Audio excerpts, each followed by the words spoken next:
kogu sinu maailm sõltub meeltest.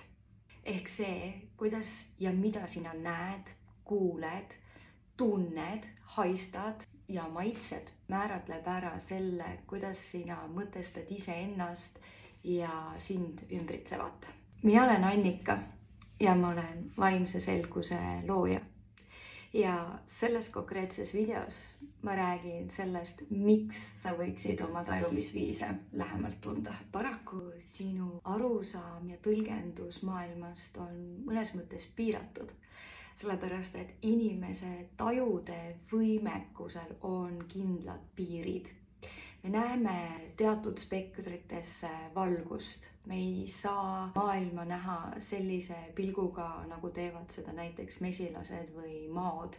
Meil on teatud sorti kuulmisvõimekus. Me ei kuule kõiki helisagedusi, et meil on teatud konkreetne vahemik, millist hertsi inimene on võimeline kuulma.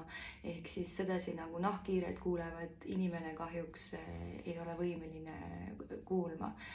Me tajume oma kehaga teatud sorti vibratsioone, sellist tundlikkust nagu on delfiinidel, inimesel ei ole.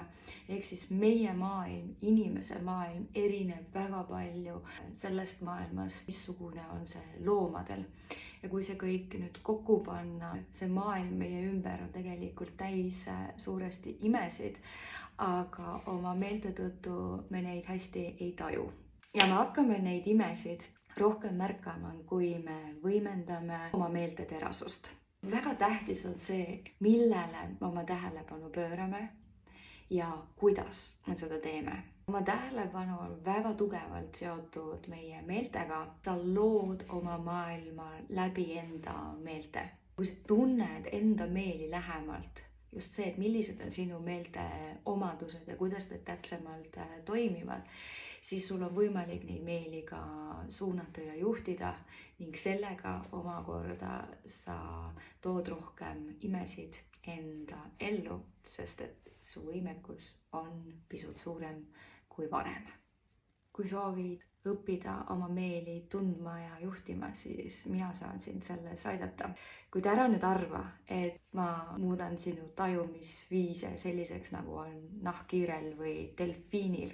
Ei, inimese tajumisvõimekus ikkagi jäävad nendesse piiridesse, mis on loodud. Et kui me suudame oma tajumisviise juhtida ja kontrollida ning teeme seda järjepidevalt, siis need piirid pisut ka suurenevad ja juba su maailm muutub.